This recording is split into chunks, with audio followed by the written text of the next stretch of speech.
ಕಾಂಗ್ರೆಸ್ ಹಾಗೂ ಜೆಡಿಎಸ್ ನಾಯಕರಿಗೆ ಚಾಟಿ ಬೀಸಿದ್ದಾರೆ. ಮಂಡ್ಯ ಬೆನ್ನಲ್ಲೇ ತುಮಕೂರಲ್ಲಿ ಬಂಡಾಯ, ಗೌಡ್ರಿಗೆ ತೊಡೆ ತಟ್ಟಿದ ಮುದ್ದ ಹನುಮೇಗೌಡ. ದೋಸ್ತಿ ನಾಯಕರಲ್ಲಿ ಭಾರಿ ತಳಮಳ. ಹೌದು, ಮಂಡ್ಯ ಬೆನ್ನಲ್ಲೇ ತುಮಕೂರಲ್ಲಿ ಜೆಡಿಎಸ್ಗೆ ಕಾಂಗ್ರೆಸ್ ಬಂಡಾಯದ ಬಿಸಿ ತಟ್ಟಿದೆ. ಬೆಂಗಳೂರು ಉತ್ತರ ಹಾಗೂ ತುಮಕೂರು ಅಂತಿದ್ದ ದೇವೇಗೌಡರು ಕೊನೆಗೂ ತುಮಕೂರಿನಿಂದ ಸ್ಪರ್ಧೆಗೆ ರೆಡಿಯಾಗಿದ್ದಾರೆ. ಸೋಮವಾರವೇ ದೊಡ್ಡಗೌಡರು ದೋಸ್ತಿ ಅಭ್ಯರ್ಥಿಯಾಗಿ ನಾಮಪತ್ರ ಸಲ್ಲಿಸಲಿದ್ದಾರೆ. ಈ ವಿಷಯ ಹೊರಬೀಳ್ತಿದ್ದಂತೆ ಹಾಲಿ ಸಂಸದ ದೋಸ್ತಿ ವಿರುದ್ಧ ಮುದ್ದ ಹನುಮೇಗೌಡ ಸಿಡಿದೆದ್ದಿದ್ದಾರೆ. ನನಗೆ ಟಿಕೆಟ್ ಕೊಡಬೇಕು ಅಂತ ಬಂಡಾಯ ಸಾರಿದ್ದಾರೆ. ಕಾರಣ, ಮುದ್ದ ಹನುಮೇಗೌಡರನ್ನ ಜೆಡಿಎಸ್ಗೆ ಸೇರಿಸಿಕೊಂಡು ತುಮಕೂರಿನಿಂದ ಅಖಾಡಕ್ಕಿಳಿಸುವ ಚಿಂತನೆ ನಡೆದಿತ್ತು. ಟಿಕೆಟ್ ಮಿಸ್ ಆಗ್ತಿದ್ದಂತೆ ಮುದ್ದ ಹನುಮೇಗೌಡ ಹೆಬ್ಬೂರಿನ ತಮ್ಮ ತೋಟದ ಮನೆಯಲ್ಲಿ ತುಮಕೂರು ಜಿಲ್ಲಾ ಕಾಂಗ್ರೆಸ್ ಮುಖಂಡರು ಸೇರಿದಂತೆ 500ಕ್ಕೂ ಹೆಚ್ಚು ಕಾಂಗ್ರೆಸ್ ಕಾರ್ಯಕರ್ತರ ಜೊತೆ ಸಭೆ ನಡೆಸಿದ್ರು. ಬಂಡಾಯವಾಗಿ ಸ್ಪರ್ಧಿಸುವಂತೆ ಕಾರ್ಯಕರ್ತರು ಘೋಷಣೆ ಕೂಗಿದ್ರು.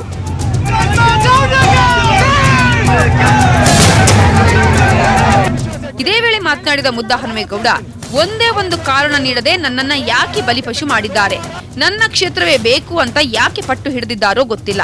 ನನಗೆ ಟಿಕೆಟ್ ಕೊಟ್ರೆ ಇತಿಹಾಸ ಸೃಷ್ಟಿಯಾಗುತ್ತೆ, ಇಲ್ಲದಿದ್ರೆ ಜನರ ಮುಂದೆ ಹೋಗ್ತೀನಿ. ಸೋಮವಾರವೇ ನಾಮಪತ್ರ ಸಲ್ಲಿಸುತ್ತೇನೆ ಅಂದಿದ್ದಾರೆ. ಸೋಮವಾರ ನಾನು ಅರ್ಜಿ ಹಾಕ್ತಕ್ಕಂಥದ್ದು, ನಾಮಿನೇಷನ್ ಹಾಕ್ತಕ್ಕಂಥದ್ದು ಖಚಿತ. ಕಾಂಗ್ರೆಸ್ ಪಕ್ಷದ ಅಭ್ಯರ್ಥಿಯಾಗಿ ನಾನು ನಾಮಿನೇಷನ್ ಹಾಕ್ತೀನಿ. ಈ ನಡುವೆ ದೊಡ್ಡಗೌಡರು ಸಣ್ಣಗೌಡರನ್ನ ತಿಂತಿದ್ದಾರೆ ಅಂತ ಕಾಂಗ್ರೆಸ್ ಮಾಜಿ ಶಾಸಕ ಕೆಎನ್ ರಾಜಣ್ಣ ದೇವೇಗೌಡರ ವಿರುದ್ಧ ವಾಗ್ದಾಳಿ ನಡೆಸಿದ್ದಾರೆ. ದೇವೇಗೌಡರು ತುಮಕೂರಿಗೆ ಬರ್ತಕ್ಕಂಥದ್ದೇನೆಂದ್ರೆ, ಈಗ ಒಂದು ಗಾದೆ ಇದೆಯಲ್ಲಪ್ಪ, ದೊಡ್ಡ ಮೀನು ಸಣ್ಣ ಮೀನು ತಿನ್ಬಿಡುತ್ತೆ ಅಂತ. ಹಂಗೆ ಅವರು ಗೌಡ್ರು ಇವರು ಗೌಡ್ರು, ಅವ್ರು ದೊಡ್ಡ ಗೌಡ್ರು ಇವ್ರು ಚಿಕ್ಕ ಗೌಡ್ರು, ಅಷ್ಟೇ ವ್ಯತ್ಯಾಸ. ಮುದ್ದ ಹನುಮೇಗೌಡರ ಬಂಡಾಯದ ಬಿಸಿ ಏರ್ತಾ ಇದ್ದಂತೆ ತುಮಕೂರಲ್ಲಿ ಜೆಡಿಎಸ್ನ ಸಚಿವ ಎಸ್ಆರ್ ಶ್ರೀನಿವಾಸ್ ಸುದ್ದಿಗೋಷ್ಠಿ ನಡೆಸಿದ್ರು. ನಾವಾಗಿಯೇ ತುಮಕೂರನ್ನ ಕೇಳಿರ್ಲಿಲ್ಲ, ಕಾಂಗ್ರೆಸ್ ನಾಯಕರೇ ಈ ನಿರ್ಧಾರ ಮಾಡಿದ್ದಾರೆ. ಮುದ್ದ ಹನುಮೇಗೌಡರಿಗೆ ಟಿಕೆಟ್ ತಪ್ಪಲು ಕಾಂಗ್ರೆಸ್ ಕಾರಣ ಅಂದಿದ್ದಾರೆ. ನಾವು ಬೇಡಿಕೆನೇ ಇಟ್ಟಿಲ್ಲ. ನಾವು ಏನು 12 ಕ್ಷೇತ್ರಗಳೇನಿದ್ದಾವೆ, ಸಿಟ್ಟಿಂಗ್ MP ನಮ್ಮವೆರಡು, ಅವರ 10 ಕಾಂಗ್ರೆಸ್ 10 ನಮ್ಮವೆರಡು. ಅವು ಹೊರತುಪಡಿಸಿ ಯಾರೇ ಒಡಂಬಡಿಕೆ ಆದರೂ ಉಳಿಕೆ ಕ್ಷೇತ್ರಗಳಿಗೆ ಮಾತ್ರ ಆಗಬೇಕು ಅಂತಕ್ಕಂಥ ತೀರ್ಮಾನ ಇದ್ದಂಥದ್ದು. ಆ ಒಂದು ಸಂದರ್ಭದಲ್ಲಿ ನಮ್ಮ ಪಕ್ಷದ ಎಲ್ಲ ಮುಖಂಡರು ಸಭೆ ಕರೆದು ನಮ್ಮ ವರಿಷ್ಠರು ಕೇಳಿದಂಥ ಸಂದರ್ಭದಲ್ಲಿ ನಾವು ಈ ಕ್ಷೇತ್ರ ಕೇಳಿರಲಿಲ್ಲ, ಅವರೇ ಡಿಸೈಡ್ ಮಾಡಿರ್ತಾರೆ. ಇನ್ನು ಸಿಎಂ ಕುಮಾರಸ್ವಾಮಿ ಮಾತಾಡಿದ್ದು, ನಾನು ಯಾರಿಗೂ ಭಿಕ್ಷೆ ಬೇಡಲ್ಲ, ನನಗೂ ನಮ್ಮ ಕಾರ್ಯಕರ್ತರಿದ್ದಾರೆ, ನಾವು 8 ಕಡೆಗಳಲ್ಲೂ ಅಭ್ಯರ್ಥಿ ಹಾಕ್ತೀವಿ ಅಂತ ಮುದ್ದ ಹನುಮೇಗೌಡ ಹಾಗೂ ಕಾಂಗ್ರೆಸ್ಸಿಗರಿಗೆ ಪರೋಕ್ಷವಾಗಿ ಚಾಟಿ ಬೀಸಿದ್ರು.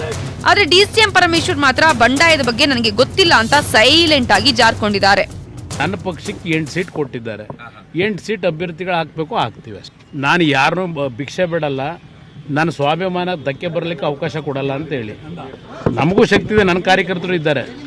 ಅದರಿಂದ ಇದ್ರ ಬಗ್ಗೆ ಚರ್ಚೆ ನಾನು ಯಾಕೆ ಮಾಡ್ಕೊಳ್ಳಿ, ನನ್ನ ಕೆಲಸ ನಾನು ಮಾಡ್ಕೊತೀನಿ. ನನಗೆ ಗೊತ್ತಿಲ್ಲ, ಈಗ ಕೊಟ್ಟಿದ್ದಾರೆ. ಇಲ್ಲ, ನಾನು ಬರುವಾಗ ಏನು ಅವ್ರದ್ದು ಹೇಳಿಕೆ ಬಂದಿರಲಿಲ್ಲ, ನಾನು ಫ್ಲೈಟಲ್ಲಿ ಬರುವಾಗ. ಈಗ ತಿಳ್ಕೊಳ್ತೀನಿ ಅದೇನು. ಒಟ್ನಲ್ಲಿ ಒಂದ್ ಕಡೆ ಮಂಡ್ಯ, ಇನ್ನೊಂದ್ ಕಡೆ ಹಾಸನ, ಈಗ ತುಮಕೂರಲ್ಲಿ ಅದು ಜೆಡಿಎಸ್ ವರಿಷ್ಠ ದೇವೇಗೌಡರ ವಿರುದ್ಧವೇ ಬಂಡಾಯದ ಸುನಾಮಿ ಎದ್ದಿದೆ. ಈ ಸುನಾಮಿಯನ್ನ ದೋಸ್ತಿ ನಾಯಕರು ತಣ್ಣಗೆ ಮಾಡ್ತಾರೋ ಅಥವಾ ಸುನಾಮಿ ಎದುರೇ ಎದೆಯೊಡ್ಡಿ ನಿಂತು ಗೆಲ್ತಾರೋ ಕಾದು ನೋಡಬೇಕಿದೆ.